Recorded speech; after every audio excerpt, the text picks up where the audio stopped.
ఇటీవల కాలంలో మంచు కుటుంబంలో నెలకొన్న వివాదాలు తారాస్థాయికి చేరాయి. ఆ వివాదాలు కాస్త రచ్చకెక్కాయి. రచ్చకెక్కి పోలీస్ స్టేషన్‌ల వరకు కూడా వెళ్ళాయి. ఒకళ్ళ మీద ఒకళ్ళు ఫిర్యాదులు చేసుకునే దాకా కూడా వెళ్ళాయి. సో, ఇలాంటి పరిస్థితులన్నిటి నడుమ ఇలాంటి ఉద్రిక్త పరిస్థితుల నడుమ మంచు మనోజ్ అలాగే మంచు మౌనిక ఆ ఇద్దరు దంపతులు కూడా ఒక కీలకమైన నిర్ణయం తీసుకున్నారు.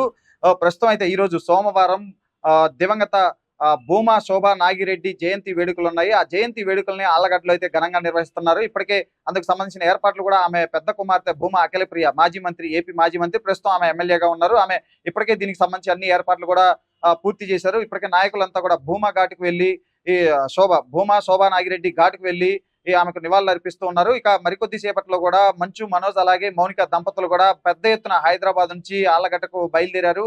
1000 కార్లతో భారీ ర్యాలీతో వాళ్ళు ఆళ్లగడ్డకు వెళ్తున్నట్లు కూడా మనకు తెలుస్తుంది. ఇక మనం చూస్తున్నాం గత వారం 10 రోజులుగా మంచు కుటుంబంలో అనేక వివాదాలు చుట్టుముట్టాయి. ముఖ్యంగా తండ్రి కొడుకుల మధ్య ఈ వివాదాలు నెలకొన్నాయి. ముఖ్యంగా ఆస్తుల పంపకం, ఆస్తుల విషయంలో మంచు మనోజ్ పైన అటు మంచు విష్ణు పైన మంచు మనోజ్ అలాగే వారిద్దరి పైన కూడా ఆ కొడుకు తండ్రి మంచు మోహన్ బాబు ఆగ్రహంగా ఉన్నారు. ఈ వివాదాలు కాస్త ఇంట్లో వివాదాలు కాస్త గుట్టు చప్పుడు కాకుండా ఇంట్లో ఉండాల్సిన వివాదాలు కాస్త రోడ్డెక్కాయి, రచ్చకెక్కాయి. ఆ తర్వాత పోలీస్ స్టేషన్ల దాకా వెళ్ళటం, ఆ తర్వాత ఈ క్రమంలోనే వీటిని కవర్ చేస్తున్న ఒక మీడియా ప్రతినిధి పైన మంచు మోహన్ బాబు దాడి చేయటం. సో, ఆ వ్యవహారంలో మంచు మోహన్ బాబు పైన హత్యాయత్నం కేసు కూడా నమోదవడంతో ఇప్పటికే ఆయన హైకోర్టును అయితే ఆశ్రయించడం, అలాగే ఆ దాడికి గురైన జర్నలిస్ట్ ఎవరైతే ఉన్నారో అతన్ని మోహన్ బాబు కూడా పరామర్శించడంతో అదంతా ఒక ఎత్తు అయితే, ఇప్పుడు ఈ మొత్తం వ్యవహారం తర్వాత మంచు మనోజ్ అలాగే ఈ భూమా మౌనిక వీరిద్దరూ కూడా భారీ ఎత్తున ఒక 1000 కార్లతో ర్యాలీగా ఆళ్లగడ్డకైతే వెళ్ళబోతున్నారు. అక్కడ భూమా శోభా నాగిరెడ్డి జయంతి వేడుకల్లో వాళ్ళిద్దరూ పాల్గొంటారు. భూమా ఘాట్‌కు వెళ్లి ఆమెకు నివాళులు అర్పిస్తారు. ఆ తర్వాత వారు ఒక రాజకీయ ప్రకటన కూడా చేస్తారంటూ కూడా అనేక వార్తలైతే వస్తున్నాయి.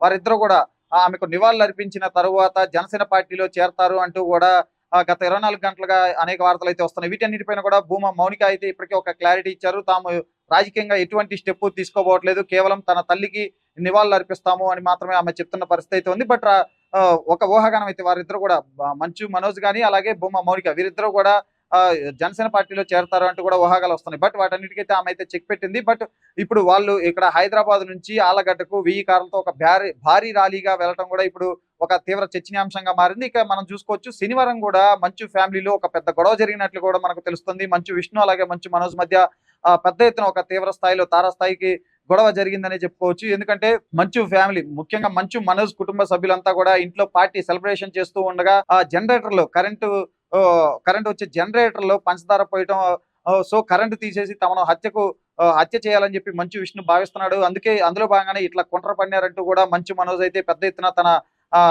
తన సోదరుడు మంచు విష్ణు పైనే ఆరోపణలు చేశారు. ఈ క్రమంలోనే తన సోదరుడైన మంచు విష్ణు పైన పహాడీ షరీఫ్ పోలీస్ స్టేషన్‌లో కూడా మంచు మనోజ్ అయితే కేసు పెట్టిన పరిస్థితి అయితే ఉంది. సో, ఈ ఈ మొత్తం వ్యవహారం ఈ మొత్తం ఇలాంటి ఒక ఉద్రిక్త పరిస్థితుల నడుమ ఇప్పుడు మంచు మనోజ్ అలాగే మంచు మౌనిక వీరిద్దరూ కూడా ఒక భారీ ఎత్తున అంటే ఒక బల ప్రదర్శనగా తాము హైదరాబాద్ నుంచి ఆళ్లగడ్డకు వెళ్ళటం కూడా ఇప్పుడు పెద్ద చర్చనీయాంశంగా మారింది. అలాగే జనసేన పార్టీలో అంటే రాజకీయంగా కూడా స్టెప్ తీసుకుంటారు అంటూ కూడా వస్తున్న వార్తలకైతే వాళ్ళు చెక్ పెట్టినప్పటికీ కూడా గత కొద్ది రోజులుగా కూడా మంచు మనోజ్ అలాగే భూమా మౌనిక వీరిద్దరూ కూడా ఖచ్చితంగా ఒక పొలిటికల్ పార్టీలో అది జనసేనలోనే చేరతారంటూ కూడా వార్తలు వస్తున్నాయి. బట్ ఆమె ఖండించినప్పటికీ కూడా ఖచ్చితంగా రాబోయే రోజుల్లో వాళ్ళు రాజకీయంగా ఏదో ఒక స్టెప్ తీసుకునే అవకాశం ఉన్నట్లు కూడా మనకు తెలుస్తుంది. ఇప్పటికైతే మాత్రం మంచు మనోజ్ అలాగే భూమా మౌనిక పెద్ద ఎత్తున ఒక భారీ ర్యాలీతో 1000 కార్లతో వాళ్ళు హైదరాబాద్ నుంచి ఆళ్లగడ్డకు వెళ్తున్న పరిస్థితి ఉంది. ఆళ్లగడ్డలో తొలుత శోభా నాగిరెడ్డి ఘాట్ దగ్గర ఆమెకు నివాళులు అర్పిస్తారు. ఆమె జయంతి సందర్భంగా ఆమెకు నివాళులు అర్పిస్తారు. ఆ తర్వాత అక్కడ ఉన్న నేతలతో గాని అలాగే భూమా కుటుంబ సభ్యులతో కూడా వాళ్ళంతా భేటీ అయ్యి చర్చిస్తారు. చూద్దాం మరి రాజకీయంగా వీళ్ళు వస్తున్న వార్తలు ఊహాగానాలేనా లేదంటే రాజకీయంగా మంచు మనోజ్ గాని భూమా మౌనిక గాని ఎటువంటి స్టెప్ తీసుకుంటారో చూద్దాం.